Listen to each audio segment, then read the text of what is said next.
Okay, back on the dock, we're discussing that the reason for the on-water training, the real purpose, is to deal with mainly two subjects that are very difficult to teach during the classroom work. You all been to the classroom things, and those are the areas of presentation of lures, mapping, interpretation.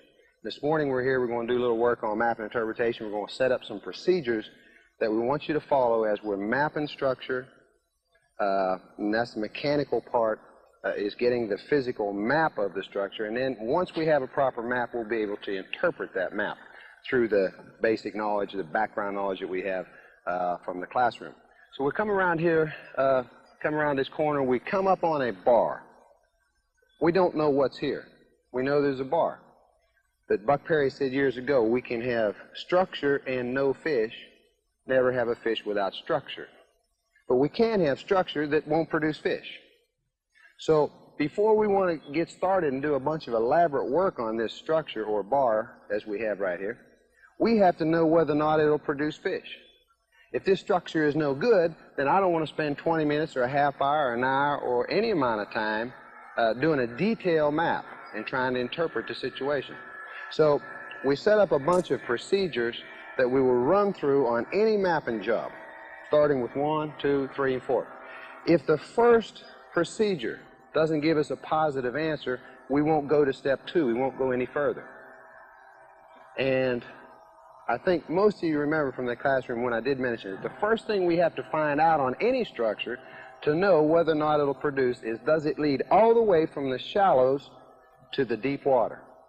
If it doesn't lead all the way, we know it can never serve as a migration route. So, in this case, a bar or a three-sided structure, as we like to think of it, we know it leads to the shallows because we can see the trees. It leads to the shoreline. But does it lead to deep water? I don't know yet. We may go out here and it's a 15-foot flat and run all the way across that lake. We don't know. So that's the first answer we got to get. Way back in classroom, we talked about basic movements of fish. And we said, deep water is the home of the fish. That's step 1 in any understanding of Buck's material or structure, or as we like to say, successful fishing. You first must get the picture that deep water is the home of the fish. 90 to 95% of an adult fish's life is spent somewhere in deep water. So a lot of guys will read the material and they say, okay, I understand deep water is the home of the fish. I believe it. But they come out fishing and they don't go about their fishing with that in mind. So as we come to any structure, you got to first think, number 1 procedure to find out, will it produce? Does it lead all the way to deep water? If it doesn't, we're going to take off, we're going to move over there somewhere, we're going to find another structure to map because this one would not produce fish. Then there's a second step that we've got to answer, or a second question that needs to be answered as to whether or not the structure will produce. First, or second, what is the final break line into that deep water? In other words, where is the last physical break into deep water? At what depth is that break occurring? Buck says ideally 14 to 17 feet or deeper. The reason we like to have it breaking at a deep depth, that final break, is because we said in basic movements, when fish move towards the shallows, they hardly ever reach that 8 to 10 foot or less. So if we had a structure where the final break to deep water was 10 feet, in other words, the first thing that the fish could see in his movement was occurring at a depth of 10 feet, he'd hardly ever get there. So that structure wouldn't be a very good one for you and I to fish. If the school of fish is only going to hit that spot 1% of his entire life, we don't want to fish it. We're not in business catching fish 1% of the time. So we want that break to be deep, at least 14 feet. 22 feet, much better. 35 feet, a whole lot better. Because as you guys know, most of you from North Country, Ron's from Nebraska, we don't even classify Nebraska. We're not sure. It's kind of out there somewhere. Nobody's ever been there. We don't know. But most of you guys from the North Country, when you're thinking in terms of the fish moving towards the shallows, they're hardly ever going to get to a depth of 8, 10 feet, as we say. And that 35-foot break or that 27-foot break, you're going to find it in your lakes quite often. North Country, you guys from Michigan, glacier natural lakes, you're going to have it. You're going to have good deep breaks, and that's what we need to have a good structure. we say that fish, sometimes, when they move, they hit the contact point, and the weather and water conditions may be such that that's as deep, or as shallow, rather, excuse me, as they can go. So at the contact point, that longest, narrowest, sharpest, deepest break to the deepest water, contact point, is occurring at 27 feet. On this structure, we may have a chance to catch fish here today, where if we were on another structure where the final break was 14, we may not have a chance for a fish for all summer, because the fish may not be able to move that shallow. So the deeper that final break is, the better potential your structure is. But bringing it back to the rule, or the step-by-step procedure, number 2 should say, if it doesn't break at least at 14, 17 feet, I'm not going to spend much time on it. If it's breaking at 12, I might take a quick look at it. But I prefer it to be 14, 17 feet or deeper. So, will the structure produce? First question we got to answer before we're going to do all this detail work that we're going to show this morning. In order to get that answer, we have to first ask those 2 questions. Does it lead from the shallows to the deep? And what is that final break to deep water? Now, in many cases, the advanced spoon plug or advanced structure fishermen, you guys have been around it for a while now, you like to think in terms of interpretation. I want to get better at interpreting my structure, finding where the fish are. And Buck always says that's what we've got to do. We've got to get better at our map interpretation. But the key is we can't get good interpretation of any area unless we have an ideal map, a good map, an accurate map. And I'm not talking about a map like a contour map, because that doesn't give us details of structure. That just gives us a very general picture. We need to get the exact detail before we can interpret it. So I see where that's where a lot of guys are falling short today. They're not spending enough energy trying to develop their mapping skills. And you have to have the mapping. Without it, you can't have the interpretation. And when, let me see, who was asking? Jack mentioned last night. Buck says mapping is the key to interpretation. That's correct. Interpretation is the key to knowledge. Knowledge is the key to fishing success. It all adds up, but it all starts with mapping. And that's what we're going to do this morning. We're going to learn how to map a structure, a detailed map of a structure. Now, the procedures that we're going to follow will always be the same. We'll never change it. If we're mapping a saddle, if we're mapping a hump, and we're going to go map a hump later somewhere, we'll find a hump and go to mapping it. But regardless of the structure type, we always follow the same procedures. 1, does it lead all the way from the shallows to the deep? 2, what is that final break to deep water? Is it deep enough for good movements of fish? 3, and we're going to show this procedure. Then we can move on and do our additional work, which is to get the size and the shape of the structure at that point. The way we do that is by following the break line. We like to say the primary break line will normally give us the best picture of exactly how big a structure is, where the different features might be, fingers, or where a wash swings in.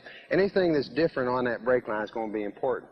So we're just going to get on the break line to the structure, follow it around, get the size and the shape, and when we come to an unusual feature on that break line, we're going to throw a marker. Because as Buck says, when fish move on structure, they're going to hit a spot. They'll hit a break on the break line. Contact point. We have to try to arrive at the contact point out here. We know the contact point will have to be at a feature on that break line. You have a break line that runs for a long distance, and the fish see that break line very well, but it all is the same to them. So you have to have that one little spot on the break line to give them the contact point. And we said the contact point will always be the longest, narrowest, sharpest, deepest break to the deepest water in the area. And that's what we're going to try to arrive at on this structure this morning. We're going to make that pass, finding this size and shape. That'll be step 3. Once we establish on step 3, following the break line, the unusual features on this structure, then we're going to go into step 4, which will be going on off every feature that we have located on the break line and take soundings. Because we have to find which is the narrowest, which is the sharpest, which is the deepest break to the deepest water in the area, and there's our fish. So the only way we can get it is to take soundings by going off the areas where we throw the markers. And those markers will be thrown on features that are different, some feature different on that break line. If I go out here on this bar and I find it goes straight out, comes to a nice point out there on the end and drops off, I've only got one feature. That's the contact point. But most structures aren't like that. They go out and you have a finger, a turn here, and you go out the end of the bar, come in over here, there's another finger, a wash coming in and turning back out, flattening out. You have a bunch of different chances for a contact point. In that case, we have to pinpoint it. And that's where step 4, taking soundings off of these features, will give us the answer. It'll tell us the longest, the narrowest. It'll tell us which one's breaking the sharpest, the deepest. And it will give us the deepest water in the area. And that's where our fish are going to be. When you add up all 4 steps, as I say, we're going to do the same thing on every structure. Follow the same procedures. If you do a good job, that will give you the exact picture of what's underneath the water. And Buck says you and I can never fish a structure properly unless we can envision it or see it in our mind's eye. So we have to get this good picture. And by following those 4 steps, you'll get it every time. You'll never miss anything. And then we'll be able to fish it. We'll be able to interpret it. Everything comes together if we get a good map. And the way we get a good map is follow those procedures, don't pass any of them up, and you'll always be right. So we're going to take this bar. We knew we come around the corner, we came up on a bar. We said, all right, let's take this one. Let's find out. Is it any good? It's the first thing we got to find out. Does it lead all the way? Second thing, where's the final break to deep water? We can find that out on one pass. Just going right on off the bar. Normally what I like to do is come right up on the crown of the bar and just turn off into the lake. Turn off into deep water. And watch my depth sounder. Does it go all the way? And as I'm watching it, I'll be noticing where is that final break. So on one pass out here, we should know whether or not this structure will produce. A lot of people think it's complicated. It's not that complicated, and it's not that time consuming. A lot of fresh spoon pluggers, when they get going, they spend 2 hours mapping a structure. And they show me a real pretty picture. Sometimes it's right and sometimes it's not. But the point is, they're missing the whole point. The point is not to draw a pretty picture. The point is to get to the fish as soon as possible. That's what mapping's for. So we don't want this procedure to be long, drawn out, take a long time.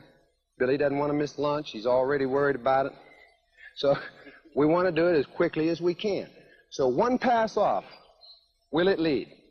Where does it break? One pass, we should have that answer. I notice my break line. Sometimes we have secondary break lines. Sometimes we have 3 or 4 break lines.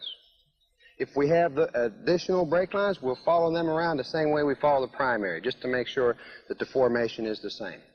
Sometimes it won't be. We may have our primary formation is a nice little bar. Go to the secondary one, and you come out here, and all of a sudden a big long finger sticks out here and comes back in and connects into the bar, and your contact point's way out there. So we have to follow all the break lines if we have multiple break lines. But let's just say there's one, for instance. We follow it around, throw the markers on the features. Let's say there's 3 features. We go off those features and take soundings. It doesn't take you but 10 minutes. You got the whole structure. You know exactly what's there. And not only that, you can put your finger in the water and say, there's the contact point. No doubt about it. Because fish will never change. They will always be at the longest, narrowest, sharpest, deepest break to the deepest water in the area. Now, I've mentioned in classrooms many times. All of these things may not come together at one point. The longest one may not be the sharpest break. The sharpest break may not be the deepest break. So if we had to take in order of importance, which is the most important? The longest, narrowest, sharpest, deepest to the deepest water in the area. No question. The deepest water in the area, whatever feature leads to it, will be the one. Because that's the home of the fish. Buck says deepest water in the area is the home of the fish. So that's the one that will be the contact point. Let's say that we have a bunch of water out here that's all the same depth. 60 feet all around this bar. We have 5 features. 4 of them break at 14 feet and 1 of them breaks at 27 feet. Which one will be contact point? The deepest break would then take precedent. The next one, in order of importance, would be the sharpest break. And lastly, the longest and the narrowest. But many times, and I don't know what we're going to find on this bar. We haven't mapped it. We don't know what we're going to find. But we're going to get the answer. It might be that the longest, narrowest is the sharpest and is the deepest to the deepest water in the area. Many times it all comes together. But if it doesn't, we reverse the order in which we say that phrase as to order of importance. But our job right now is to, as quickly as we can, discover, will this structure produce? Yes or no? One pass should give it to us. 2 passes maximum, but 1 pass is going to give it to us, I'm sure. Second pass, get on the break line, follow it around, give me the size and shape of that structure, throw the markers at any unusual feature. Now I can visualize it, I can see it. Then I'm going to take my soundings. Where's the contact point? Where's the longest, narrowest, sharpest, deepest break to the deepest water in the area? Once we've got that done, sitting back looking at a map of that structure, the easiest thing in the world for guys like yourself and girls that are have a good base of knowledge through Buck's material, it's the simplest thing in the world to interpret that map. Nothing to it. If we get a good map here, I could pass around every one of you will point to the contact point. I guarantee it. But we can't do it unless we first get that map. And that's what we're working on this morning. We've got to take the time to get the map, and that is nothing more than a mechanical process.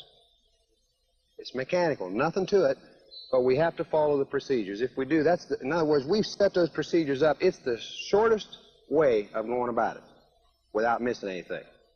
It's the most simplistic way of doing it. But yet we have to go through it in order to get the answer. Once we get the answer and can envision what's down there, know the contact point, then catching fish or fishing a structure is really the easiest part. But we can hardly fish any spot if we can't envision what's there. How would we go out and fish right here if we didn't know what was there? It's just water. What lure are we going to put on? We're going to troll, we're going to cast. What are we going to do? There's no way you can't do it. You have to get a good map, interpret your structure, and then and only then can you go fishing. We said in the classes, and you all know it, when fish move in deep water, they follow well-defined routes, which we refer to as structure. And those features that the fish can identify readily, so can we, if we follow the procedures. We don't have to fish in a helter-skelter fashion out here just hoping to luck into a fish. We can pinpoint those fish if we do a good job of map and interpretation. So what we're going to do is we're going to start. Step one, we're kind of sitting up on the crown of this thing. It appears maybe a little bit further this way. We're going to start and turn off and watch our depth signer and see what kind of information we get. I've got Ron riding with me this morning. I think what we'll do is just take all the boats, turn your depth signers on, and as we go on off there, just follow in behind me, and I'm going to point maybe to where that final break is, assuming that it does break off. And you all watch your depth signers, and when we discover the break lines, we're going to come then and follow the break line around, assuming that we do have a good structure here. And we're going to get our answers. But if you just follow in behind me, I think it'll work fine. And then when we're done, I'll get in individually in every boat and make sure that you're all clear on this structure. And then maybe we'll sit down and take a 5 minutes or so, draw the structure. With our newfound knowledge, we're going to draw what we have here and point to the fish on the map. That's the objective. That's what we're going to try to do. All right? Everybody clear on everything? All right, let's go.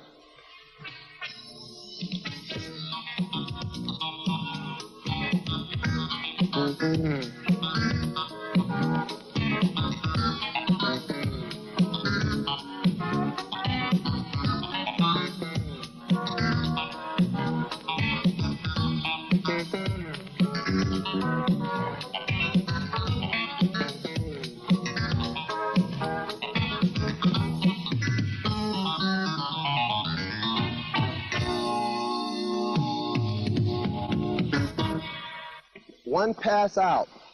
Turn around, come back in slowly as well, or relatively slowly, just to give you a second chance to look at where it's breaking. Where is it breaking? Let me ask you this. Does it lead all the way? Let's answer first question first.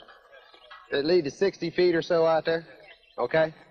Leads from the shoreline 60 feet. So it answers our number one question, does it lead all the way? Yes, it does. Where was the final break to deep water? It was clear as a bell. 45 feet. Pow! We said it only had to be 14 to 17 to produce. We know this will produce, no question about it. We don't know where the contact point is yet. We've got to figure that out in procedures 3 and 4. But we know this structure will produce, no question. Leads all the way and breaks 45 feet into 60 feet. Now we said the next step then, step 3, would be to get on the brake line, primary brake line most of the time, or the first brake line, to give us the general size and shape now of this structure and to find any unusual features. If we find any unusual features, we will then throw a marker. Now, in the case of this structure, as we went way on out, it reached so far out that I believe the second brake line would give us a little better picture. If we marked the second brake line, anybody have a clue as to where that brake line was occurring? Where was the first one? Anybody have a clue? About 15 feet, it kind of went off 15 feet a little bit, and then around 27 by my unit, she went again a little bit. So that 25 to 27, I think that would give us a good picture on here, only because the structure is so big. If we just do the primary one and throw markers out, we may have too much changing taking place further on out. So I would mark the secondary brake line, and then when we came to fishing it, I could use that as a marker, those markers as reference to fish my shallower brake line, as well as that secondary brake line and the deeper brake lines. So if you have multiple brake lines like we have here, I counted 4 good brake lines, including the drop-off. What we would actually do is mark the second one and be able to fish all 4 of them from that secondary brake line, as far as using the markers as a reference. I think the secondary brake line would be the one we use. So I'm going to get on that brake line 25 feet, 25 to 27. I'm going to go way over here and get on the inside to make sure that I'm not passing any feature up on the inside of the bar. We're going to follow it all the way around, see where it takes us. Now, a lot of people have a problem. How do I follow a brake line? And it's a real key, because if we don't follow the brake line exactly, we're not going to know where the features are. If I just start zigzagging out through that brake line, I'm going to be creating fingers and washes that don't exist. I can't do that. I've got to follow it exactly. It's the brake line that forms the structure. If we had no brake line, we'd have nothing but a big flat. So where that brake line is occurring, I have to follow it exact. And the way we'll do it, we've established already, it's 25 to 27 feet. I'll move the boat in until I come up to that depth of 25 feet. And then I'll just gradually angle the boat towards the deeper water until I see my depth signer start getting a little bit deeper. The instant I see it start getting deeper, I'm going to angle back into the brake line, or to the shallow side of the bar. When I see the depth signer come back up and steady at 25 feet, I want to immediately angle the boat back off. Now, the key here is to not over-control the boat. If I get zigzagging like this, if I see 25, 20, 25, 35, 25, 20, I'll have no idea what's there when I'm done. I've got to keep that thing as close to the brake line as I can. I've got to keep my boat as close on that brake line as possible. So if I come to a spot where I do have to turn out like this, I'll know that I do, in fact, have a feature, at which case I'm going to throw a marker. Any feature we come to, we're going to throw markers. And then when we're done doing that, we're going to make another pass on the next brake line, then the drop-off, and we're going to see if our original formation that we discovered is consistent at the deeper brake lines. If it changes dramatically at the drop-off, then we'll throw another marker. If we don't have a dramatic change, I won't throw any markers. I'll feed off the original markers that we threw. Okay? We're all clear on that. That will be step 3. Once we're done with that, we can come back in here and look out at the markers, and we should be able to draw a picture of about what this structure looks like. A lot of times, too, guys say, I can't get a picture. I've just gone over this, but I was studying my meter and looking at it. When I got finished, I looked up, and I really couldn't visibly see what was there. I think one of the major keys we can do to help that out is that as I'm running this structure, I don't like to go over to that side and start to run the brake line. because the structure is behind me now. So I'm looking at my meter, and then to get any kind of sightings, I got to turn around here, then I look back at my meter, and it's always this kind of thing. I'd rather get on that side. We got some fishermen moving in here on our practice part. We got to move them out. Let's hope they don't catch fish. Anyway, that's terrible. Anyway, I want to get over on that side, come up and hit the brake line and follow it this way so the structure is always on my left. So I can sit here and see my meter and glance up, look at my meter, glance up, and follow it with the structure on my left. Anytime I have a choice, I want to do it that way. It gives me a better look at it, better perspective. So when I'm done, I already know now kind of the size, how far out from shore, where was that little finger, where was the feature. So with my markers and getting a perspective as I go, another thing we can do, by the way, is watch our wake of our boat. The wake of the boat on a calm day will just draw the structure for you. If you go back and retrace the wake of your boat, you've drawn the structure. And keep in mind, that's what we're looking for. We're looking to get a mental picture of what's underneath the water. It's the only way we'll be able to fish it properly or interpret where the fish are going to be. So let's go to step 3 now, which is getting on this brake line at 25 feet. And we'll follow around and throw markers as we go. And when I throw a marker, you guys take special attention as to where I'm throwing the markers as you come around that section. And keep in mind, I'm going to be throwing the markers, as we discussed in the classroom, I'm going to be throwing the markers always on the shallow side of the brake line. In fact, I may even turn and cut straight in to make sure I get the marker up in the right place, then turn back out again and continue to pass. But I want to place the markers correctly the first time. If I don't place them correctly, got to go back and redo it. That's ridiculous. So make sure the marker's right the first time. And always throw your markers to the inside of the brake line or the shallow side. So once you're done, you got your reference, but you can also fish that brake line. A lot of guys I know that get on a brake line and throw the marker on a brake line. That's no good, because that's where we want to fish. All the marker is a reference point for us. Okay? So let's go step 3, same way. Just follow around behind me, and I'll go ahead and throw the markers on the spot.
We see a shoreline observation like we have right here. We have a broad point on that shoreline. So we would expect our underwater point or structure to look about the same. So the distance we have almost between the first marker and the last marker is the distance between where we have these 2 cutbacks here. In other words, this whole face of this island, it's appearing the same way underwater. That one out there, the first marker, stuck out the furthest. It may not be the one. We're going to find out in a minute as we run the second brake line, the third brake line, and the final brake line, which is the drop-off to deep water. We're going to go ahead and run those and make sure that the formation stays the same. But I would string on any broad structure that had a broad face, I would go ahead and string a few markers, even though we didn't have real unusual features there. There were a few little fingers and a few little turns as we came along the face of this thing, but nothing real major. The sharpest turn or feature is that last marker in the first one. We didn't have much along here, but I would go ahead and throw markers. Don't forget now, on a broad structure, go ahead and string some out as you're running it.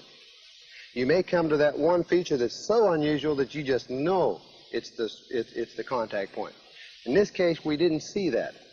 But because it was so big, the structure, I went ahead and threw the markers.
Some real good lessons here, even though this is quite a broad structure and seems at first glance to be kind of a plain, you know, kind of just a broad, not too much. As we got to the deeper break lines, we started seeing some very interesting things happening. We had the finger over there that we pointed out as we went by, but we didn't throw a marker, but we pointed it out. Then we have a first marker that we can see out there. Then we had these markers, 1, 2, 3, and 4 that we threw in, and we said, even though it's quite broad going across there and no real features, there were a few little fingers, so we go ahead and throw markers. I assumed when we started in that the end marker, number 1, is going to be the contact point. I didn't assume it. I interpreted it just from seeing how it laid out the first thing. We sure don't know yet, though, whether it is. But we learned more as we made that final pass of the drop-off, or the deepest break to the deep water, which was occurring at 45 feet. We really got some more information that can put it together for us. We have a clue now. We think we know where it is, even though we haven't proven it. But an interesting thing that happened on that drop-off pass, or the last break line, the one we just made, was that if you see, we were way out, 45 feet on the end out here, breaking into 60. As we cut in, and even though we were quite a distance removed from these markers, every time we'd have a move out, or a big finger that stuck out on that 45-foot break line, as I looked up and towards shoreline, there was one of these markers that we put on the face of it. Every little finger that showed up at 25 feet was a very pronounced finger at the drop-off. So we really do, in fact, have about 4 choices here as to the contact point. Now, just physically, as we went around that number 1 marker, if you were paying attention, and you should, by the way, I'm always looking up. I said I want the structure to be on my left so I can be visual. Look up, see the shoreline, see relationship, shoreline to the markers, to my meter. And as we went off that number 1 marker, we were way out there till that final break line finally went and dumped into 60 feet. I looked at the shoreline, we were quite a distance away. As I followed that break line, it then turned and came way in, fairly close to these markers. So I already know where my longest feature is, the first marker, just by watching the shoreline as I was making that pass. In other words, I look at the meter, I look at the water, I look at the shoreline, and I'm getting a good picture of what's going on as I'm doing it, the relationship to distances and all of these things. So we know that that's the longest already. But we have very definite features off of each one of these markers, these additional markers.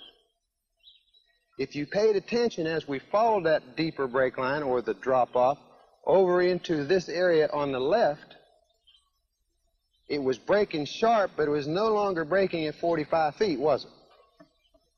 Breaking about 35 feet to 50. So we already have eliminated a couple of areas as to where's my deepest break. We've got an idea, contact point's number one. But we still have to prove it. And we said this is step 4 in our procedures. We have to take and go run on straight on off each marker, which designates a feature on the bar, each one of these markers. And I hope you saw it too as I come around that 45-foot pass. Every one of those markers does in fact designate a very definite feature, especially at the drop-off. They were just like they were lined up with them. They were perfect. So we're going to take and run off and get our soundings. Soundings meaning that we're going to watch the depth sounder as we go off the marker, off that feature. We're going to watch it break. And what we're looking for is the longest, narrowest, sharpest, deepest break to the deepest water in the area. But we've got to make 4 sets of soundings, possibly 5. After we do that, we'll come in and draw the picture of the thing, put in our depths, and see if we then can interpret this structure. Now, as we're taking soundings, something very important, and I think, Chase, you were asking me last night. As we go off that marker and I'm watching my depth sounder, when that depth sounder begins to break, and I see the needle, or in the case of a flasher, I see the light going off fast, I will not copy any depth until it stops. In other words, if it goes 25 to 32 feet and then stops and stabilizes at 32, that's the first depth I'll write then. After the 25, then I'll write 32. If it stabilizes 32 and I go 10 feet or so and it's still 32, I'll copy down another 32. If it starts to break then at 32 into 40 feet, let's say, and goes fast, 32, 40. The next depth I'm going to mark is the 40. I will not mark a depth as long as my depth sounder is moving quickly. If it's breaking, I won't mark that depth until that depth sounder stables out or the depth bottoms out. Because if we do it that way, then we'll be able to tell how sharp it's breaking.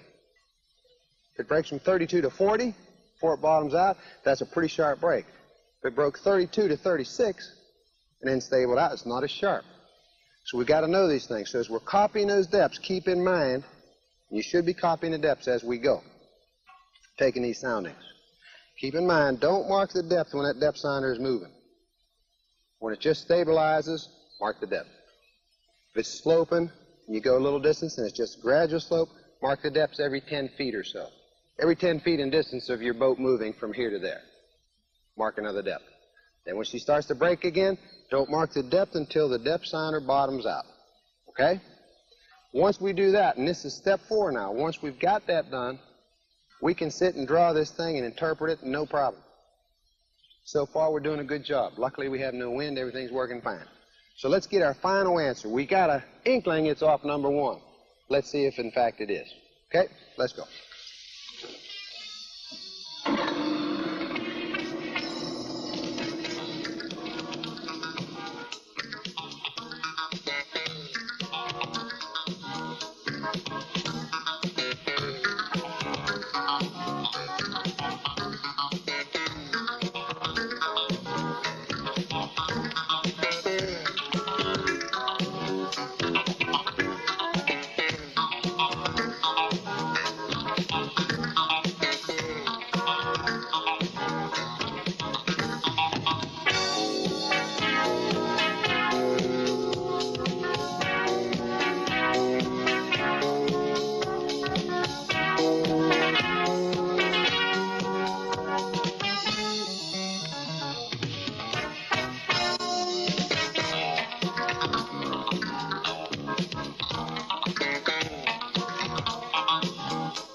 Okay, that was step 4. We said we're going to get soundings, and I see most of y'all copied down your soundings. Let me just take a look at yours a minute, Jack, just to see.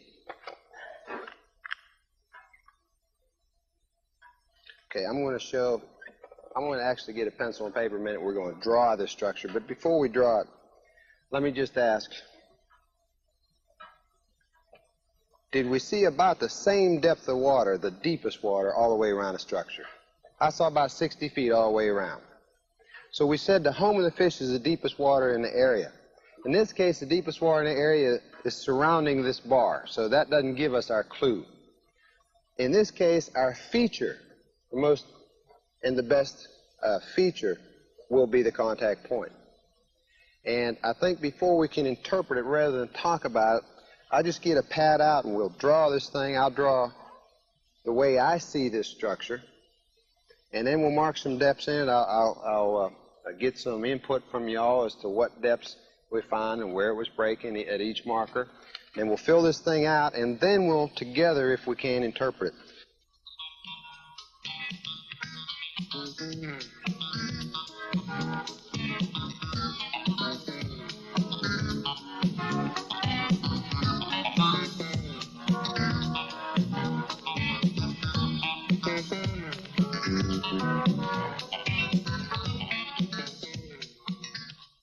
All right, everybody's got their map drawn.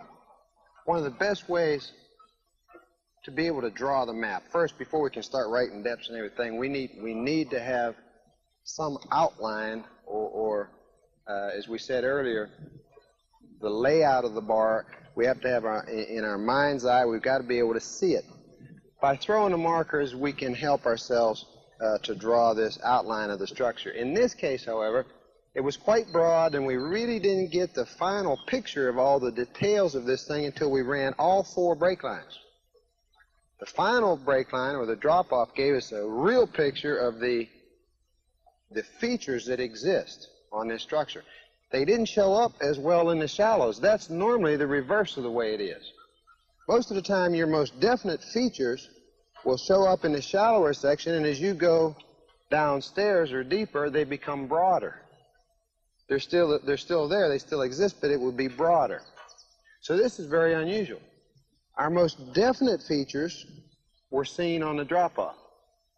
They're kind of just, they exist in the shallows. Luckily enough, they did show themselves enough as we were dropping our markers on the first break line, or we may not have had a clue. But in this case, as we followed all the break lines like we said we have to do, we can't just follow one and say there's the bar. We have to follow all of them to get the total picture. Once we got the picture, we drew in the outline or the shape of the bar. And that's the basic shape of the bar. I hope your pictures look like mine. It was pretty easy, I thought, to draw this thing, because we did a good job on it. Then we said our step 4 was to get our soundings. Now, I just want to ask you a little bit as we go, just to make sure we're on the same page. We start off by going off this first marker over here on the left. Now, as we went off there, Chase, did you have notes of where that broke? I had it breaking around 35 feet.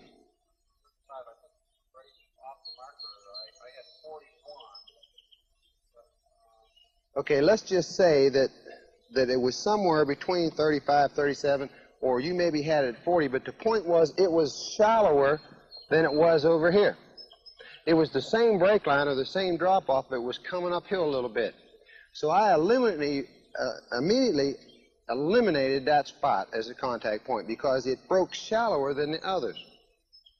That final drop-off was occurring shallower than it was over here. So we can eliminate it because we know, all other things being equal, the deepest break to the deepest water will be the contact point. So the first pass off there, I saw my meter went from 35, pow, right to 60. I said, that's not it.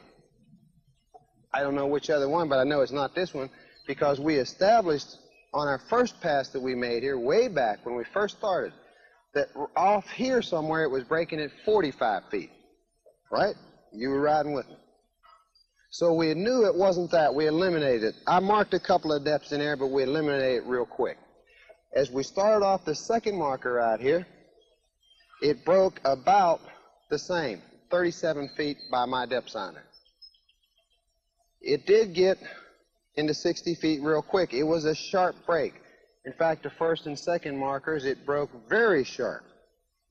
But it's not breaking the deepest, so I eliminated that one as I was going. This isn't it. I already know I have some that break into 45. So as we started off number 3 and made that pass, on my map I have 45 feet and breaking at the drop-off. 45 to 60 feet.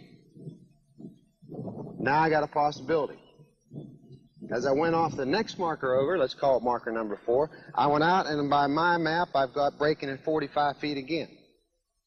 We have 2 distinct fingers there now, markers 3 and 4, 2 nice fingers, 2 features, both breaking at the same depth. As we went over them, Ron said to me, this one, as we went over marker number 4, he said, that one broke sharper than the last one. I said, yes, it did. It broke 45-60. Off the third marker, it broke 45 to about 52 and then 60. This one went 45 right to 60. So Ron was sharp there. He picked that right up. I think I would have picked it up, but I'm not sure. Maybe you saved my life there. But it broke sharper, so I said, now I can eliminate the third marker, because this one's the best so far. But then we come to the last marker as we're looking at right now, way on out. And as it shows on my map, it extended way on out, lots further than the other one. So I knew it was the longest. It was the narrowest by far. As we went out and we turned around to stay on the brake line, we could see it was the longest, the narrowest, and it broke sharp. And at what depth did it break? Anybody give a thought to that final breakout off that first marker, or in this case, the last one out there? I had it 47 feet. It really didn't go at 45. It hesitated just a little bit, 47, even 48, I believe, and then went off into 60 feet of water.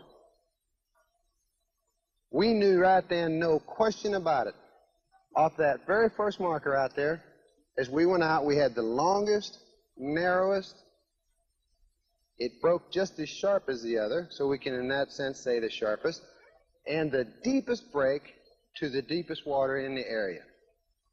Actually, the steepness of the break or the sharpness of the break around this structure is about the same everywhere. It breaks sharp. That final drop-off is sharp.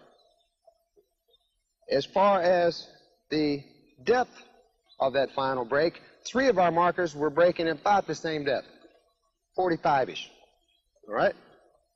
But one of them was so exaggerated, sticking way out that we just knew it had to be it. So on my map, I've got 47-foot contact point off of that last marker that we went out. And if you watched the shoreline relationships, as we went on out off that last marker, we were way out in the lake. That finger or end of the bar reaches way on out there. It's the first thing that the fish can see as they make contact with this bar. In our map and interpretation, and what we're doing now is interpreting what we've just mapped. If you put yourself in the position of the fish, you're down in this 60 feet of water, and you're about ready to become active and move towards the shallows. The weather is good, and you make that movement, what is the first thing you're going to contact on that bar? It's going to be the first thing you can see. So in the logistics of it, what's the first thing that fish can see? He's down in the channel, which is the first one that he can see. The one that reaches out the furthest to him. The one that's the deepest to his, or the closest to his deep water home. In this case, there's no question.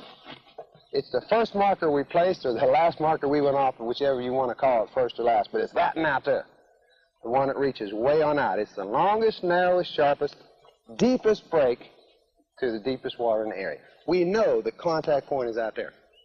Now, in our fishing of this structure, we can catch fish all along those fingers. Jim's a good troller. I've been with him. He's probably one of the guys that you just, you get in a boat, and if you're on a weed line or something, you say, Jim, take me down this weed line, catch me a fish. He'll do it. He'll get on that brake line, and he'll do it. He's a troller. He takes control. And he has fished a lot of weed lines where he lives, and he's fishing a lot of fingers. It may not be the contact point, but catching fish along all the different fingers on a weed line. Same with this bar. We can catch fish off of all of these markers as the fish contact out there and maybe move up, weather allowing, to one of these shallower fingers. So in fishing, we're going to fish the whole thing. But let's say, and this is the value of map and interpretation, let's say the weather is such that the fish hit the contact point and never move any further. If we're just fishing all over this structure and not knowing the contact point, we may never come in contact with the fish. But if we go through our trolling passes, fish all the structure, cast the shallows, and we know the contact point is out there, we can go out and sit down and anchor down that boat and fish a specific spot, knowing that if a fish even thinks about sticking his head up, we're going to catch him. That's the value of a contact point. Many times you'll have simpler structures. This is quite involved because we had 4 brake lines on this structure. But a simple structure, 1 brake line, you have the end of the bar, or you have a finger where you know the contact point is. You can sit there and fan cast that exact spot for an hour, maybe 2 hours. Fish move, you catch them. You're not just helter-skelter fishing this whole big area. And this is one of the things that you have to concern yourself with today, especially in today's fishing. So much of our fishing is reservoirs. Out where you live, Ronnie, you guys in Michigan, you have a lot of natural lakes, but you got a lot of big natural lakes. I'm fishing in some of the tournament stuff I do, fishing huge reservoirs, 100,000 acres. You come to structures that are huge, quite large. We can identify these structures quite easily with the depth sighter, but think in terms of the fish. When he makes contact, he can only see it at one spot. He can't envision the whole thing like we do. So he comes and he hits one specific spot all the time. He always hits the same spot, the contact point. So if you and I as fishermen want to come in contact with those fish, we can't fish a bar that's a half-mile wide haphazardly and expect to come in contact with a fish here right there at a specific spot. There's only one way we can do it, by getting to that spot. And we get there, map and interpretation. That's how you do it. Now, I didn't think all this stuff up. You guys know that. Buck did the hard work for us. Not only did he revolutionize modern-day fishing, but he showed you and I that a fish will do the same thing over and over and over. He doesn't change. Buck proved it scientifically. Over 50 years of work. If we can find the longest, narrowest, sharpest, deepest break to the deepest water in the area on any structure in the world, you have found a fish. Drill a hole in the water with your finger, you have found them. That's where they are. And how do we get to that spot? Mapping. On interpretation now, we're talking. Mapping is how you get there. So how do we become a good mapper? Simple. You follow procedures like anything else. You got an organized plan. You do the same thing no matter what structure you come to. First thing, you get up on a structure and turn off. Does it lead all the way, shallows to the deep? If it does, where is that final break to deep water? It's got to be at least 14 to 17 feet. If it is, fine. Procedure or step number 3, let's jump on that primary break line, follow it around the structure, give us the size and shape, mark all the unusual features, take 2 or 3 sets of soundings on those features, and sit back like we're doing right now and interpret the spot. There they are. It works. Every time. Buck says, map interpretation is the key to fishing success. Jerry, you asked me last night when we were talking briefly after dinner. Buck says map interpretation is key to success. And then we came back and refined that a little bit further and said we can't interpret something if we don't have a map of it. So really you could say mapping is the key to fishing success. And that's the reason we got to spend so much time on mapping. We're going to turn you guys loose. We're going to map humps. We're going to map bars. We're going to map saddles. We're going to map all week. In our training time, we're going to map because that's the secret. That's the key. Buck says that's what separates the men from the boys in fishing, and it's true. How hard is it to pick up a rod and make a cast on that shoreline? 5-year-old kid can do it. Teach them in 10 minutes. Nothing to it. But yet all professional fishermen in the country today, no, I shouldn't say all, most of them, they make it seem like that there's some little magic twitch that they have in their fingers that makes them successful. It's a bunch of junk. It's not that hard to make a cast. It's not that hard to reel in a lure. We're going to be working on a presentation of lures. It's so easy that it's ridiculous. That's not what the key is in successful fishing. The major key is being able to fish where the fish are. We talked in the classroom. Most all waters got no fish most of the time. So literally you could be the best caster in the world, the best troller in the world, and you're fishing right here and there are no fish, you can't catch one. It's simple. But yet all the stories we read today, all the clinics we go to, shouldn't say all, there's a few good ones, but the stories we read, everything is dealing with a certain type of lure, a new lure, a new little twitch to it. Like I'm going to twist my lure to the left instead of to the right. Or I'm going to flutter it instead of reel it. There's always some new little technique, quote, or method. But who talks about the where? Hardly anybody. But yet you and I have no chance to catch a fish unless we're fishing in a place where the fish are. We could fish every color of bait, every size bait, every other bait that ever was in the world, casting, trolling, be a trick caster, behind the back, do anything you want. But if you're fishing where there are no fish, you can't catch one. So we're all in this game for one reason, to catch fish. We like to release fish. I know you guys are releasing a lot of fish too. We have to today to keep things going. We like releasing fish. But we want to catch them first. Then we'll release them. The key to catching them, mapping and interpretation, or refined, or taking down another step lower, mapping is the key to success. And it separates the men from the boys in fishing. So we're hoping that this gives us a start on the week. We're going to turn you guys loose. We're going to have you mapping, and we're going to sit back and critique you. We're going to see if you follow your procedures. When you get off your procedures, we're going to holler at you a little bit, especially Jim. I like hollering at Jim. But the end of this week, a couple of you guys have been with me a couple of times before. We're done fooling around. At the end of this week, Chase, you're going to be a mapping fool. That's the way it's got to be. Because that's what's going to make you consistently successful with fishing. Not being able to twitch that bait a little different than somebody else. That won't do it. It's getting on a spot where the fish are. You stop and think about it. If you take anyone out to that contact point, and you take a broomstick and put a little thread on it and a worm, and you sit him there long enough, and there's a school of fish there, and we know there is because we just identified it. Sooner or later, that guy's going to catch a fish. But yet you take the world's greatest caster, and you put him out there in 50 feet off of the structure where there are no fish. He can cast till he dies. He will never catch a fish. Think about it now. Map and interpretation, the key to fishing success. We do a few little different things if we get into a saddle or a hump, and we're going to talk about it all week. So let's get on to the next spot. Let's go take a look at a hump and map a hump and get that out of the way. And then we're going to turn you guys loose and put you to work, let you do the work. Okay? Good enough.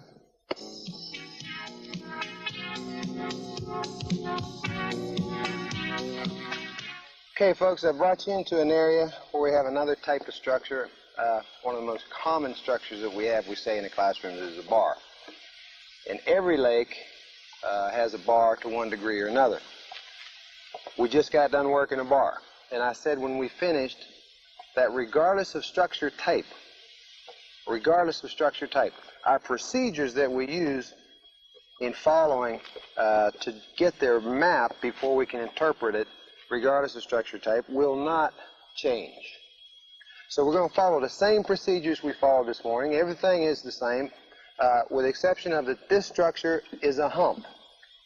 It's probably the second most common structure we have, and it's a very important structure inasmuch that it has deep water on all four sides, and it gives the fish a better chance. It gives the fish the best chance of turning this spot into a migration route. So anytime you see a hump, it's a very important structure, and as we said this morning again, I'll repeat it, we can have structure and no fish, but no fish without structure. So we arrive at this hump. We found this hump. We don't know whether or not it'll produce, but we know most humps can be very good structures. So we got to get a map. And we say we're going to follow procedures regardless of structure type. So as we get into mapping this hump, I want to bring up maybe one thing that's a little bit different than the bar. I shouldn't say it's different because we're not going to change our procedures, but as we're working a bar, we're thinking of a three-sided structure where we have deep water on this side, deep water on this side, deep water off the end. Three sides to the structure. And a hump is a four-sided structure. And a hump does not connect with the shoreline like a bar does. So what was the first thing we said we have to find out about any structure to know whether or not it'll produce? Does it lead all the way from the shallows to the deep water? And we emphasize deep water. We can see it leads to the shoreline, so we know it leads to the shallows. But in the case of a hump, we don't know if it leads to the shallows. So we have to emphasize both sides of that statement. Does it lead from the shallows to the deepest water in the area? In other words, what is the top of the hump? We stated, as Buck says in all his materials, we consider, as the fish does, anything 8 to 10 feet or less would be considered as the shallows. Anything deeper than that, deep water. So if we have a hump that the top of it is only 17 feet, that doesn't lead to the shallows. So we said in our first question, to find out whether a structure produces, does it lead shallows to the deep? If it doesn't qualify there, it's no good. So you needn't go on and do all your detail work. Take off and find another structure. So as we're looking at a hump, we come across a hump, we got to say to ourselves, first, does it lead from the shallows to the deep water? So as I'm making a pass, as I did on a bar, I started at the shoreline, I moved right on off the crown of the bar to the deep water. Hump, I can't do that. I've got to come out of the deep water up onto the hump or the crown, and the way I'm going to do it is I'm going to make one pass across, and when I see my depth signer get to the shallowest depth, before it starts getting deeper again, I'm going to immediately throw a marker.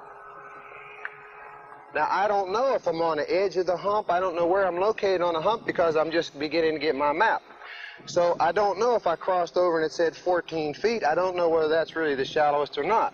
I'm going to have to make a crisscross or crosshairs type pass the other direction and do the same thing. As I come up on the hump and go all the way across in a straight line, I'm going to throw a marker at the shallowest spot I see. It could be real close to the first one or it could be far removed. But in either case, if I make a pass this way and a pass this way, I'm going to know what the shallowest spot on that hump is. Now, I thought it was very important that as we get into this, that I don't come out and map every structure for you. Because when you leave, you're going home, you're going about your fishing. We said map and interpretation is the key to fishing success, but you're going to be fishing on your own. You come out here on the lake, you come across this hump, I'm not there to map it for you. So you got to map it yourself. When I started working with Buck, that's what he said. He would never drive the boat. He would say, you map it. Tell me whether it's any good. So I had to make one mistake after the next. I made 1,000 mistakes before I started getting a picture. But he believed, and I do too, it's the only way you can end up learning how to do it is if you go out and do it. So since we got one under our belt, we got some procedures done. What I'm going to do is turn a couple of your students, a couple of you guys, maybe Chase will send you and Dawn out to take a look at this hump. He's smiling. He's not sure he wants to do it. But if we can get you to go out and do it and just follow procedures like we did down there with that little extra I just explained to you, you're going to get a picture of what's here. And when you come back, we're just going to sit here and watch you. And if you start making mistakes and doing things differently than we discussed, we're going to talk about you. The first thing they need to do is make 2 passes. Now, when he makes his first pass, it's just logical that the hump sits out here and he's making his first pass. If he's taking a straight shot like that, he should get some type of sighting to know he's going in a straight line. And then he needs to make that crisscross pass directly perpendicular to that pass. and he should throw a marker on the shallowest spot. If he makes that pass and goes across it and breaks into deeper water, he's somewhere along that pass, he should throw a marker. See what happens if you go across and you come to the shallowest spot and you don't throw a marker. You don't have any shoreline features or sightings to pick on here to tell you where you've been. So if he makes the pass and does not throw a marker, that pass was worthless, only other than the sense that it told him that he may come across 7 feet of water or something. Okay? But if I see the shallowest spot is right here, and I start getting deeper, I got to throw a marker there, so when I make my reverse pass, I pick up some other angles, I'm going to head towards that marker and feed off that marker. I won't have to hunt the shallowest spot heading this direction. It just makes sense. Keep in mind, as we're doing any mapping job, we're not out there to give a pretty picture or the most detailed numbers of the depths in this entire area. All we want to know is what does that structure look like so we can go fishing. As soon as possible, we want this answer. Now, he made a good turn there. In other words, if he went across and that was the shallowest spot right there, he made a pretty good loop so as not to miss anything coming this way. And his direction and everything is just right. So this should be a good a 2-pass deal. He should get the #1 answer on this first pass. Wrong. What other answer should he get on this first pass? He's finding out, procedure-wise, does it lead from the shallow to the deep? What should he also have found out by the time he's done making these 2 passes? The break line. Exactly, the final break to deep water. No sense to get the first answer, go back and make a couple more passes to get the second answer. We just be aware on the depth finder as we're going across where it's breaking. What's the final break to deep water? And if it's breaking at a good depth, you've got your first 2 questions answered in your procedures, and then you can move on knowing that the structure will produce. Now let's see if he dumps a marker out here. Somewhere on this pass, he should dump a marker. Oh, he already dumped it? I'm sorry, I missed it. Okay, he should now know where that hump is crowning, the shallowest spot. Now, what's he supposed to do now? Huh? Find his size and his shape, exactly. It's just procedure, size and shape. How do we do it? We get on the primary break line and we follow it as closely as possible around that hump. And here again, difference of bar and a hump. It's 4-sided, not 3-sided. So we can't just follow it around here. We got to follow it all the way around the hump to find all the unusual features. And he should be ready, and looks like his partner there is ready to throw markers on any unusual features.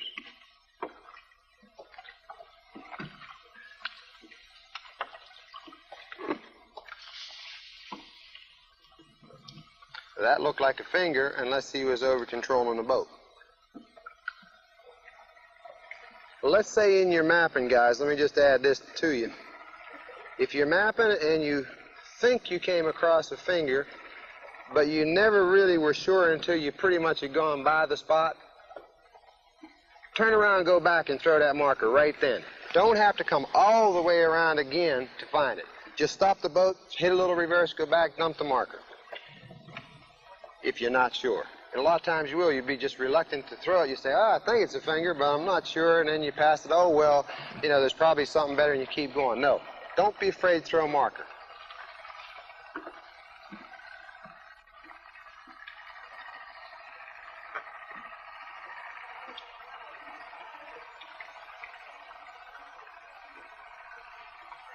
Now, remember I said if you follow the wake of your boat, it would draw the structure? I'm sure that structure doesn't look like that. That's what you call over-controlling the boat. Remember we said as we're following that brake line, we want to angle our turns slightly off, slightly back in, till it steadies up. Slight angle. When you think you got off it, don't you want to get back on it right away? No. This is what also we discussed. It's called over-control. Right. In other words, the question is, if you get off it by mistake, shouldn't you turn around and get right back on it? No, because if you overcorrect to get right back on it, then you're going to have to overcorrect again to get back the other way. Otherwise, you can miss some features by the time No. you finally get over. If you're following it closely, you won't miss any features. If you're following that brake line closely, all of a sudden you have a major feature and it just breaks right off, If I make that turn, let's say we're following 25-foot brake line, I make a severe turn like this, and it just breaks into 30 feet. If I make a severe turn and keep turning and keep turning, and it stays 30 feet, I don't have to whip it up into 25 to know that right off to my left shoulder is 25-foot brake line. All I want to do is get the picture. I don't have to actually have my boat at 25 feet the whole time. Sometimes you may, if you have a cut going back this way, inside of a turn, you may have your following 25 foot, you may have your boat slide into 20 feet. But you know that your brake line is right off your right shoulder. If you have a finger going the other way, 25 feet into 30, you don't have to cut right back into 25 feet because you know that it's right off your left shoulder. See? So yeah, many times you will see shallower and deeper, but be aware where the brake line is. Now, wonder what he's doing out there. What was our procedures? We follow the first brake line all the way, right? If he had done it, he would have had to come around this structure. Now, maybe we're sitting right on the brake line. I don't know. But if so, he should have come by us and said, move. All right? But he got off procedures right there now, and he went a long distance that way. I bet you he was wasting time. Looked to me like he's wasting time. And I don't know why he did it. He didn't completely circle the structure, which in the case of a hump, he had to. You first have to follow the primary brake line now around that structure, identify all the features. For all I know, there's a feature right here that turns and goes way out there, and there's a contact point. Now he's back up on top of the hump. Wonder why? Here again, we're not following procedures. First, let's go back. Let's us talk about it. Does it lead all the way? He should have found out 2 passes. I guess he did, otherwise he wouldn't be continuing. It does lead all the way. As he's going off, he should have found out where is it braking. See, right now he's hunting for additional brake lines. He should have had that on 1 pass or 2 passes maximum. But he's hunting for 1 now. And he never completed the first brake line. He never followed it all the way around the structure. And remember, we said the brake line is what forms the structure. Not just on one side. All he did was work one side, and then he went way over there towards that shoreline.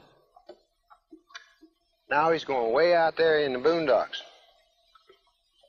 And I don't know why.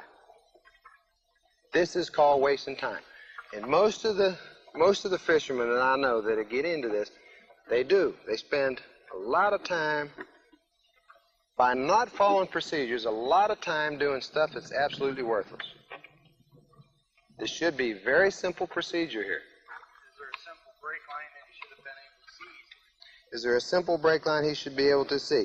You should be able to see any brake line in this country. We're in natural glacier lakes, and most everything is sharp. It's braking sharp. What exact brake line is here, I don't know. I was here, like I said, 5 or 6 years ago. I don't really remember what's here, except that there is a hump here. But we'll find out after he's done. And see how far out he is now? Now, it's possible that this shallowest part of this hump is connected to something out there, but I have my doubts. I mean, I think he's way out in left field there and has nothing to do pertaining to this structure that we're looking at. I just don't think it does. And I do think his marker he dropped over there is floating, don't you? Remember when he dropped those first 2? That one looks like it's floating. Must have lost the weight. And now he's really removed from us. He's probably completely out of sight. And that work that he's doing right now is a complete waste of time.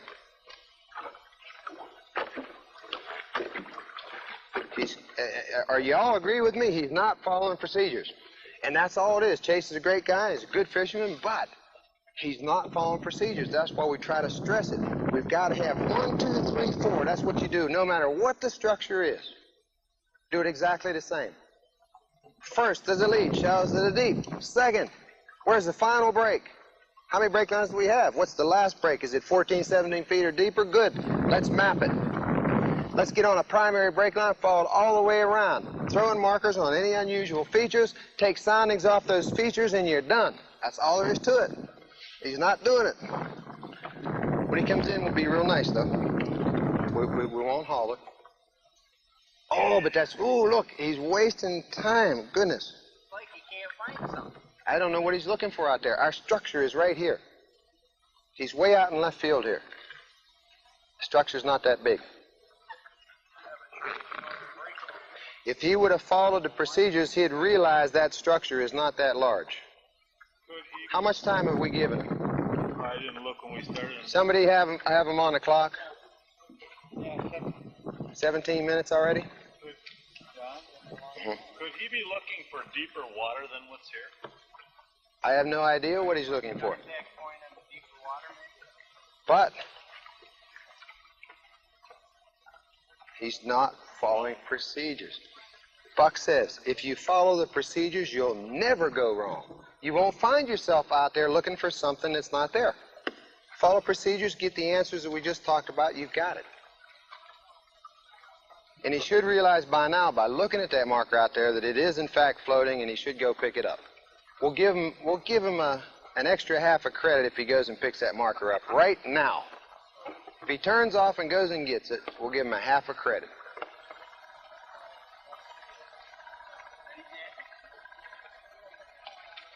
I'm betting he doesn't go get it. How about you? See, now he just, see that? Now he just came up on a brake line right there. You see how close everything is? The structure's right there. But yet he was 200 yards out here.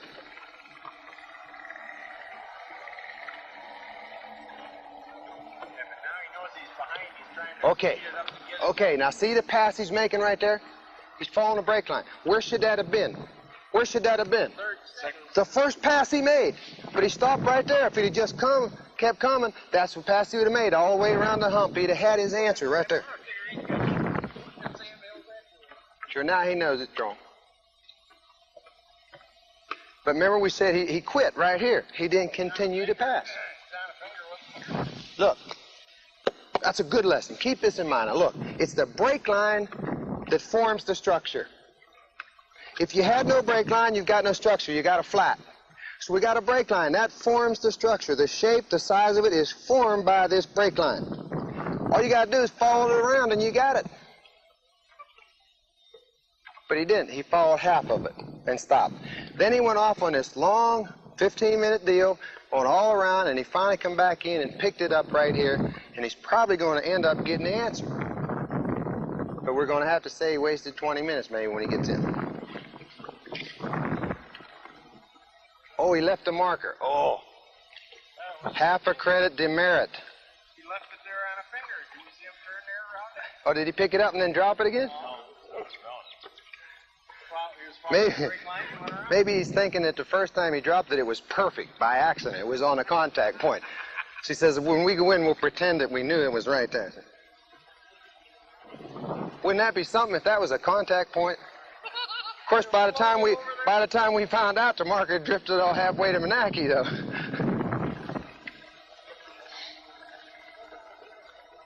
Not following procedures. He's trying. It can be very confusing, even when you're trying to do the procedure. Sometimes.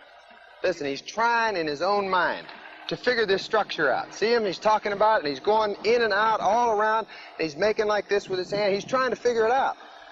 But all he has to do is 3 simple procedures, and he's got it figured. He's back on it now, though. Yeah. He should have had that right there. He should have had that on the first pass. He went like this with a hand motion just now. He went like this. I don't know if there's another little hump out there that he just happened to... There's probably a little hump, a little rock pile comes up on the end of that, and that's right where that marker floated in and hung up on those rocks, and it's a contact point. He's got to pick it up this time. There's no way it can float into position. No one's that lucky.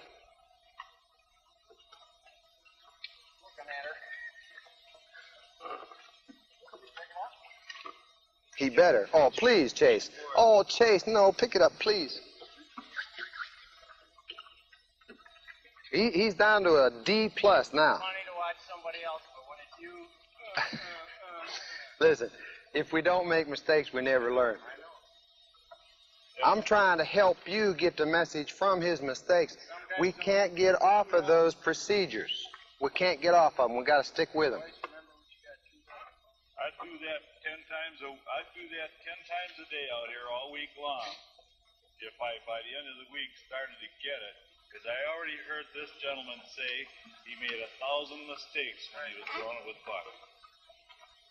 Yeah, you got to do it. He got chewed out even if he didn't make them. You got to pay your dues. And I'm not chewing him out. I'm just going to remind him that we need to follow procedures, and it saved himself a lot of trouble. Hi, Chase. Oh. Now wait a minute. Now wait a minute. Now wait a minute. I got a little information. I've been willing to bet. In fact, we made some bets here. And we ended up saying that if you pick that marker up, which has been floating for a half hour out to open sea, Kind of figured. that we were going to give you a half a credit for that. But if you didn't pick it up on that first try, we were going to give you a half a credit to merit. The second time you went out for it, which was about another 30 yards out, we knew you would know it was floating, was going to pick it up. We were going to give you a quarter of a credit. But there is a And you stood up, and then you left it again. And I said, if that thing floated into the contact point, there's no way anybody could be that lucky. No way. It's going in the right direction. You dropped that thing about 10 yards from this and right here. You see where it is? I didn't realize that until just a few minutes ago. Okay, why don't you go get it before we give you the business?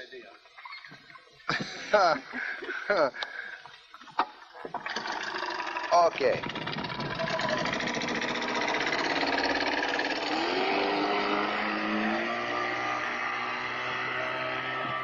Compare what we found with what Chase has found, because I don't think it'd have to be luck if he found it. So I think that's the best way we want to do this. And I want to be able to talk about it intelligently myself, and I haven't, like I say, I haven't done a detailed map of this spot. So we're going to turn loose, and we'll go do it. It won't take very long. We'll do it, then we'll come back in and talk about what you found. We'll compare notes. The major thing, a major problem that you had, Chase, and I'll just give you this before we take off, is that you didn't follow procedures. And I kind of warned you going in, be sure to follow procedures. Even if you come up, don't have the exact interpretation, please follow procedures that we discussed down there, because that'll keep you out of trouble. You ended up moving off your procedures. We realized you missed the hump the first time out. But when you did get on the hump, first two passes were perfect to get those two spots, highs and lows, or the highs and see if it leads. And I assume that it did lead, or you wouldn't have gone any further, right? It does come shallow. And what's the highest spot? Let me ask you that. Okay, and it leads to how deep of water? 30. That's enough. If it's 30, 35, that's plenty. We know it leads all the way. Okay? And let me ask you this. Where does it break? Where's the break line? Breaking at 15 to 20 is the first meter. Okay, let's say 15 feet. When you establish that, you made your two crisscross passes. Yes, it leads all the way, shallows to the deep. My primary break line's at 15 feet. Already, it meets the two qualifications for productive structure, right? On two passes, you've got that. So now we're going to do a detail. In our procedures that we work back here on the bar, how do we go from there? We follow the primary break line all the way around the structure. You followed it halfway, and then you took off and ran 100 yards that way. When you came back, you never picked up the break line again. You cut across the top of the hump. You went out there. You went out there 200 yards. We've slipped from procedures, you see. A hump and I was talking to the folks when you were gone. A hump, like any other structure, the break line forms the structure. So if we want to know a four-sided structure, a hump, what is the shape of it, what does it look like, we have to follow that break line all the way around the structure till we get back where we started. Then we've got it. You were doing a lot of zigzagging out here, and I didn't think if there was a feature you could have found it.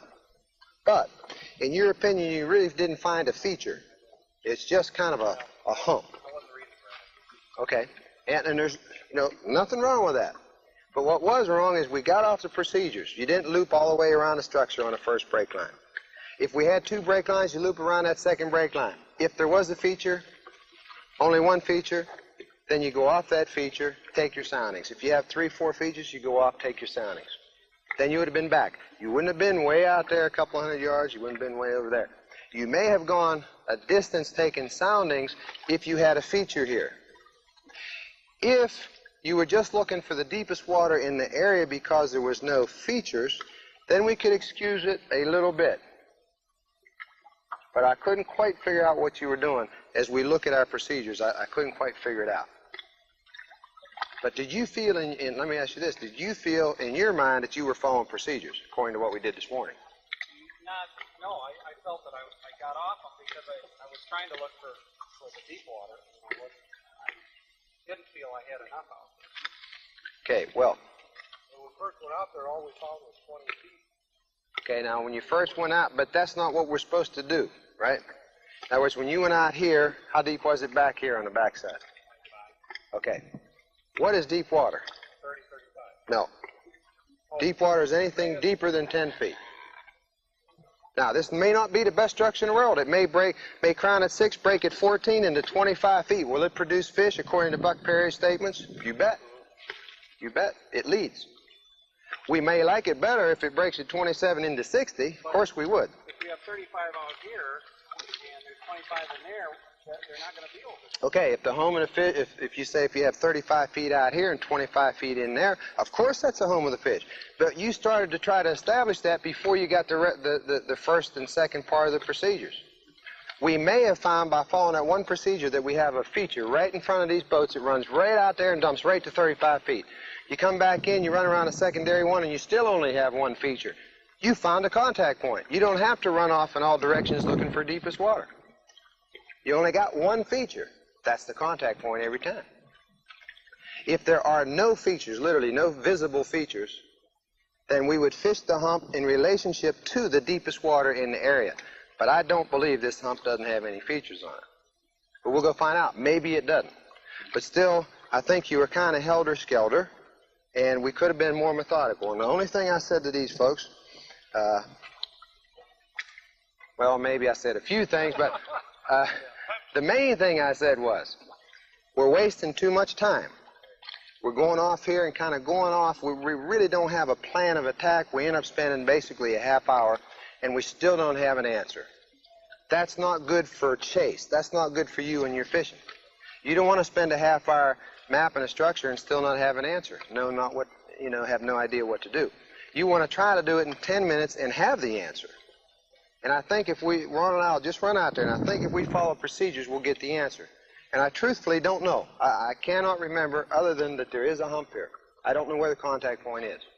You've given me a little help by telling me there's no deep water back here, so we're assuming it's out here somewhere. But I think procedures will give it to us. So we're going to go out and try. You can critique us while we're gone, because none of you are mic'd or anything, so nobody can hear you. All right? Ron, I want you to watch your meter while we go. We untied? All right.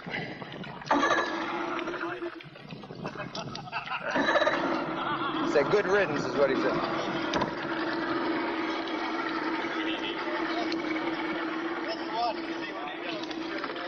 We have... Okay, we lent you your marker, or my markers there, but we've got one here. We'll follow procedures, but when we're done, we'll only throw one marker, what we consider to be the contact point, and then we'll look at it, okay? We're going to follow procedures like we hadn't seen anything yet, all right? I'm going to go right on his markers. Okay, Ron, coming up 10 feet. Now, I want to do this at a fairly good speed, but not too fast, all right? 10 feet, 13 feet, 14 feet, 15 feet. That's not the shallowest spot. Goodness gracious. It was way back right where we started. Broke at 20 feet, didn't it?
control marker here. I'm just going to look at it.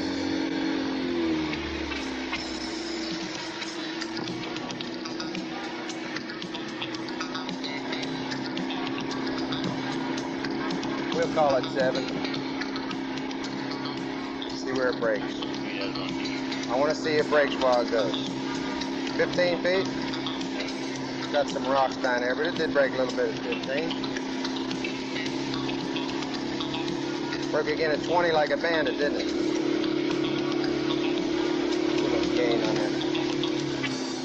Already we know it broke at 15, broke at 20, and already we've got 35 feet of water, so we know it qualifies. That's for sure. It definitely qualifies. It's good structure. We've also seen on those 2 passes that we've got 35 feet of water out here, about 28 or 30 in the back. This is the deepest water area. Somewhere on the base of this hump is the contact point. And let's watch this break again as we come back in. Come up and jump that break on. They're really breaking good around 20 feet. I'm going to follow the 20 foot because I think that's going to give us a better picture of this hump.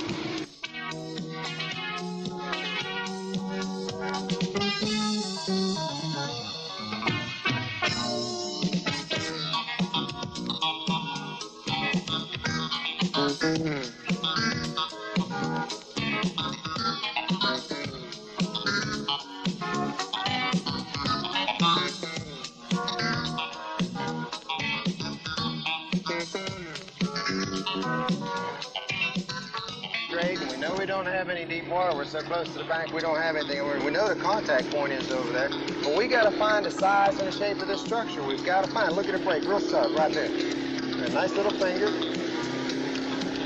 The finger's right there. Could be a feature where we're going to catch some fish. But I don't believe it's contact point. Now look here. See how that nice finger? Now we're going to turn out towards this deepest water. It breaks again, real sharp, right there. Look at that. Real sharp. 1725. Is that it? No, another little finger. It's just a finger, but we're not to the end of it. Breaking again.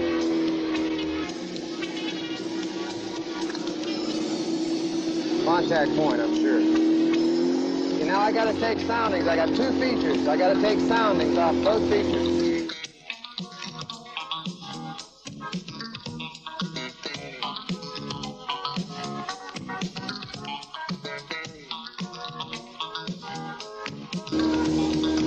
$20, $21,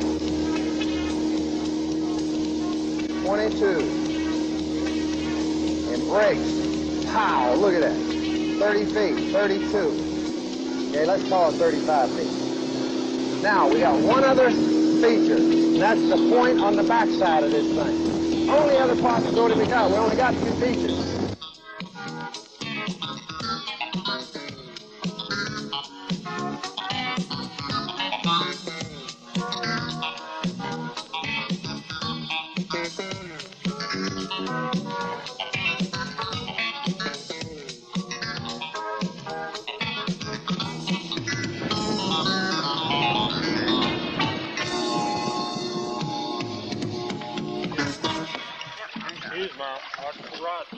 Chase got way back in the corner, so I won't get after him.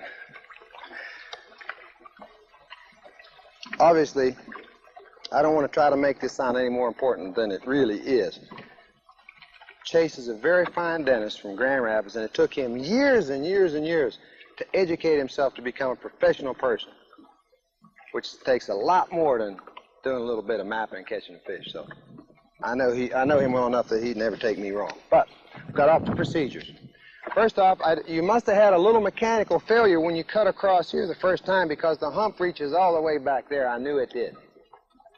6 feet. Actually, the highest spot on it is where we threw that marker way down here. Yes, it definitely does. It goes into 30 feet. It's kind of oblong. It's kind of like a football. It has really 2 major features. The end of it down there and the end of it out here. It does, however, have some secondary, what I call secondary features or fingers as we're heading out to where I tossed that marker. And the one that you floated out there wasn't far from it. Wasn't far from the spot, ironically enough.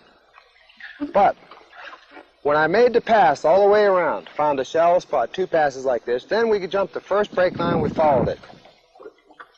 As we followed it all the way around the structure, as you saw, it's still braking here. We followed it inside the boats, which is what you should have done the first time had you been following procedures. When I got halfway out to that marker, all of a sudden I had 3 really nice fingers, and every time I hit a finger, I thought it was the end and maybe the contact point, but it kept turning back out. So I had 3 nice fingers, then I finally did come to the end, and I threw a marker, because I was thinking that that's probably it, because I've only got 2 choices. I really only have 2 choices. The fingers that laid in right in here were too close to the shoreline. I know I don't have 40 feet of water right there. It's possible, but if you look at the terrain, you know we don't. We go double check it, but we figured we only had 2 features worthy of our attention. One out there and one here. As we went off of that one, it broke into 22 feet from 15, went quite a distance at 22 feet, and finally went off again to 25 and got into 30 feet. And then we went quite a distance of 30 feet, 30 feet, 30 feet, 30 feet, far enough that I would either consider it a flat or the deepest water back there. As I went off the front of this thing out this way where we dropped the marker, it broke 15, 22, 25, sharp to 33, 34 feet. Got out just a little bit further, I'm in 35 feet. The longest, narrowest, sharpest by far, deepest break, 25 feet, to the deepest water in the area, 35 feet. I don't know if you put it on the clock or not. I went kind of slow talking to Ronnie as we were going. Normally I'd do it a little bit quicker than that. But did anybody time that? Didn't seem like it was more than 10 minutes. 11 and a half minutes. All right. I was supposed to do it in 10. But that's all it takes. Procedure. Couple features, 1 feature back here. Take your soundings off your features and you've got your answer. Interpretation is simple. Ronnie says, no problem. When I went around there, I said, we know we only got 2 features. When I threw that marker, I said, we got 1 here and 1 back there. He said, you may as well just turn off this one right now. I said, good idea. Turned off one out and saw it break. He said, that's it, I guarantee you. I said, you're probably right, but we got to be sure. Let's go back and prove it. Went back here. This didn't break as deep. It didn't break as steep or sharp, and it didn't lead to as deep a water. We've only got 1 possibility, that marker out there. Now, as we're fishing it, I'm sure the fish hit that contact point, and at times the migrations will move them up, and you'll catch a lot of fish off these little fingers. Did you see us weaving right there on those fingers on the way out there? I'm sure you're going to catch some fish there. You troll that brake line, you're going to catch them all along there. But the contact point, the casting position, would be sitting out there just inside that marker. So when you look at the map and interpretation, whether it's a hump or a bar, the main key, and I can't stress it enough, is following the procedures. First, does it lead from the shallows all the way to deep water? In the hump, make sure that the shallows is part of that saying. Check, where's the shallowest spot? If it leads 8 to 10 feet or less, and then leads all the way to deep water, we've got a probable productive structure. The second question we got to answer is, what's that final break to the deep water? If it's 14 to 17 or deeper, then we know we've got a structure that'll produce. Then all is left to do is to follow those break lines around, find the unusual features, run off those features with your depth sounder to find the longest, narrowest, sharpest, deepest break to the deepest water in the area, and you will have the fish. That's all there is to it. Now, we crammed a lot into the training on this mapping this morning, mainly because I want to get, kind of stimulate your thinking a little bit for the week, because we're going to do an awful lot of it. We're going to map saddles, some more bars, and more humps. So I want to get as much of this done as far as the procedures as we can, so that when we get into an area and I say, all right, Jim Jantz, you and your boy, Darren, I'm going to turn you loose. Here's a bar. Go out there and give it to me. 10 minutes. It's not a very big bar. I know about it. Just go out and give me the answer in 10 minutes. If you follow procedures, you're going to be able to do it. If you vary a little bit, just a little bit, from procedures like Chase did here, you can get all messed up. And the more you vary, the more you start talking to yourself and saying, gee, what the heck's going on? We saw you coming in when you finally got back up on the brake line. We saw you, you know, doing some gestures like, you know, about what's here, and it looked as though you were talking to yourself, trying to figure the thing out in your mind, rather than letting the procedures figure it out for you. So as we're doing all this mapping this week, mark it down somewhere, 1, 2, 3, 4. That's how we approach it. Once we got the good map, interpretation is simple. If I drew this map right here for you, which I'll do later maybe, tonight at dinner, just draw it out. Here's what it looks like, and hand it to you and say, where are the fish? You pick it out every time. They're right out there. But you've got to be able to throw that marker. The physical part, the mechanical part of mapping interpretation is the mapping. You've got to be able to do it. But the procedure is the key. And if we got a real message out of doing this hump, it's no different than a bar, really. Just as long as we establish it leads to the shallows, it's no different. Everything's the same. But if we all leave this spot right now, which we're going to do, we should leave it with one thing that I think that you help make the point, how important it is to follow the rules of mapping. Follow the rules, you won't get in trouble. You vary from them, you end up spending an hour and end up back at dock without the answer. Because you can't get the answer unless you do it right.